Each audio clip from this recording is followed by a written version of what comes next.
Assalamualaikum warahmatullahi wabarakatuh. Selamat pagi Bapak dosen dan teman-teman sekalian. Alhamdulillahirabbil alamin. Pertama-tama marilah kita panjatkan puja dan puji syukur atas kehadirat Allah Subhanahu wa taala yang telah memberikan rahmat kesehatan dan keselamatan sehingga kita dapat berkumpul untuk melaksanakan perkuliahan pada pagi hari ini. Selanjutnya, adapun topik yang akan kami bahas pada pertemuan pagi hari ini yaitu mengenai kaidah kedua dari kaidah fikih. Sebelumnya perkenalkan, nama saya Hani Fatimatus Sholihah, NIM 19030160117 yang akan bertugas sebagai moderator pada pagi hari ini, dan saya akan membimbing jalannya diskusi pada pagi hari ini.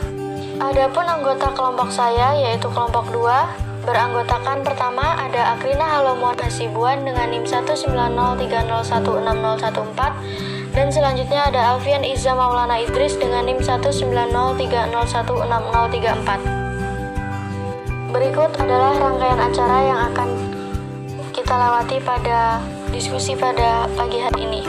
Yang pertama ada sesi pembukaan, dilanjutkan dengan sesi penyampaian dan penyajian materi, selanjutnya sesi tanya jawab, dan yang terakhir sesi penutup. Baiklah teman-teman, langsung saja tanpa mengulangi waktu, kita mulai ke sesi yang pertama yaitu pembukaan. Marilah kita mengucapkan basmalah bersama-sama. Bismillahirrahmanirrahim.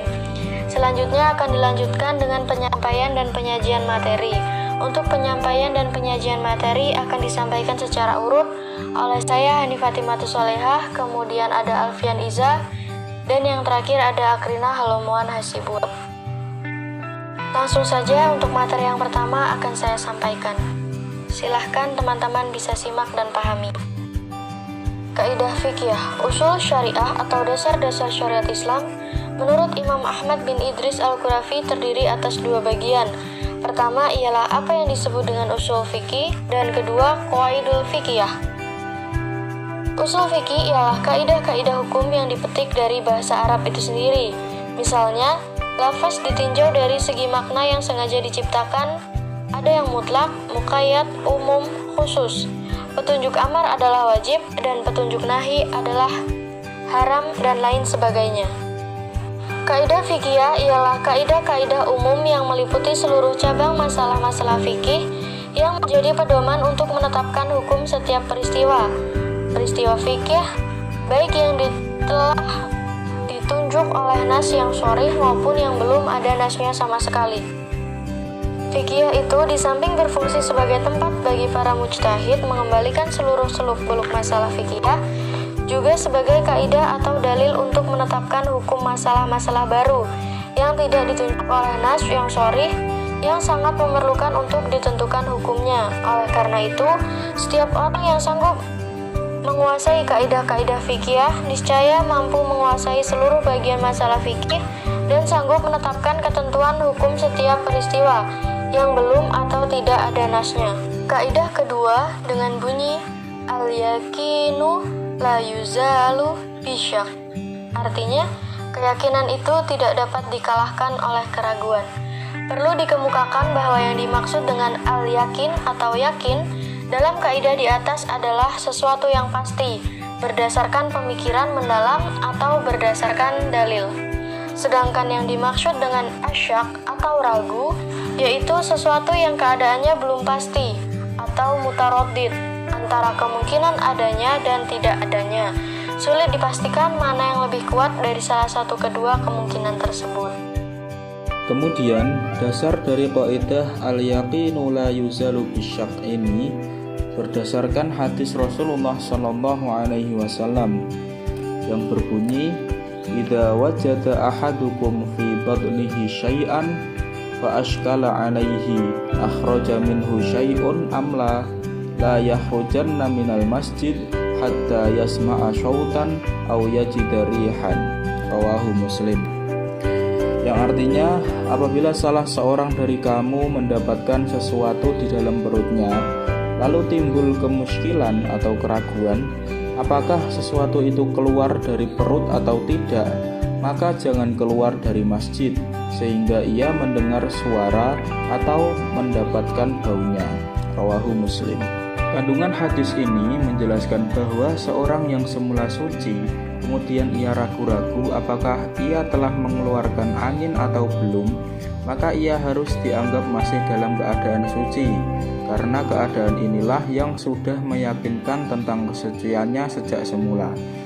Sedang keraguan-raguan itu baru timbul kemudian. Suatu keyakinan yang sudah mantap merupakan kekuatan yang tidak mudah digoyahkan oleh keraguan-raguan, kecuali kalau keraguan itu sudah berubah sifat menjadi keyakinan. Kemudian dasar yang kedua, yakni sabda Rasulullah SAW yang berbunyi, "Idza syakka ahadukum fi sholatihi falam yadri kam shalla asalasan am arba'atan falyatrahish syakka wal yabdi ala mastayqana." Rawahu Muslim. Yang artinya, apabila salah seorang dari kamu meragukan sholatnya, lalu ia tidak mengetahui berapa rakaat yang telah dikerjakan, 3 atau 4, maka hendaklah dilempar yang meragukan itu dan dibinalah menurut apa yang meyakinkan. Hadis riwayat Muslim. Baik, sekarang kita masuk pada pembahasan kaidah cabang. Jadi, kaidah al-yaqinu la yuzalu bisyak ini memiliki cabang-cabang yang banyak dan contohnya pun bervariasi.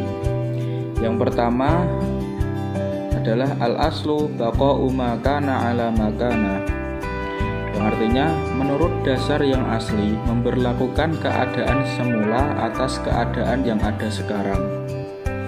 Sederhananya gini, kasus yang terkini itu mengikuti hukum kasus yang terdahulu, jadi mengikuti hukum asalnya. Contohnya, seseorang merasa yakin telah berhadas, tiba-tiba ia ragu-ragu apakah tadi sudah bersuci atau belum. Dalam hal ini, ia ditetapkan berhadas seperti keadaan semula, karena ini yang sudah diyakini, bukan keadaan suci yang diragukan itu.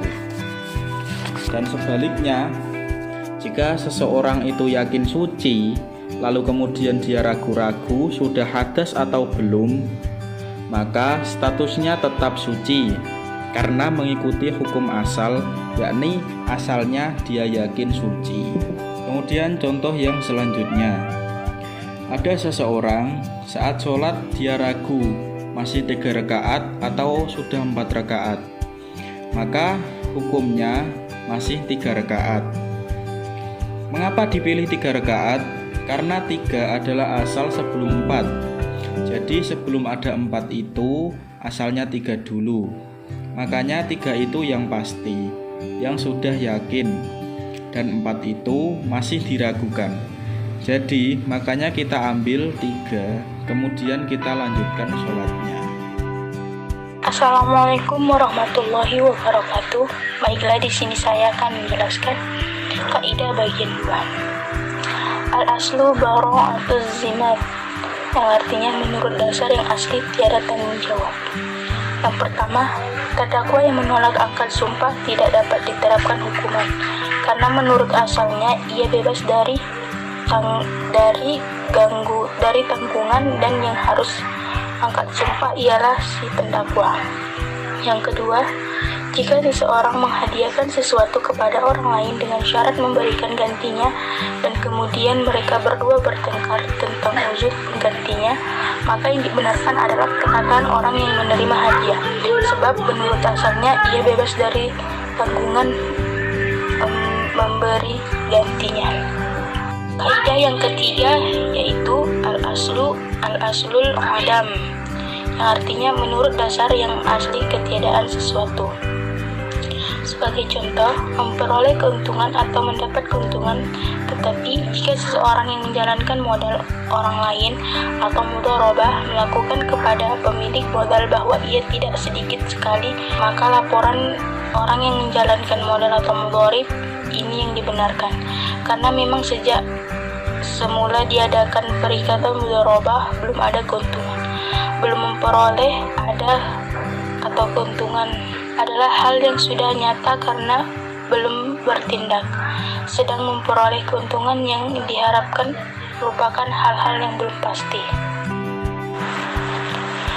Kaidah yang keempat yaitu al-aslu fil asya'il ibahatu yadul dalilu ala tahrim, yang artinya asal sesuatu adalah boleh sampai ada dalil yang menunjuk keharaman. Sebagai contoh, yang pertama, segala macam binatang yang sukar untuk ditentukan keharamannya antara tidak didapatkan sifat-sifat dan ciri-ciri yang dapat diklasifikasikan kepada binatang haram adalah halal dimakan.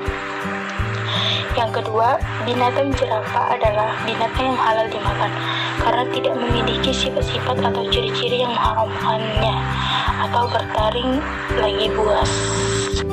Kesimpulan, berikut adalah penjelasan mengenai kaidah kedua dan cabang-cabang kaidah kedua dari kaidah fikih yang ada dalam agama Islam.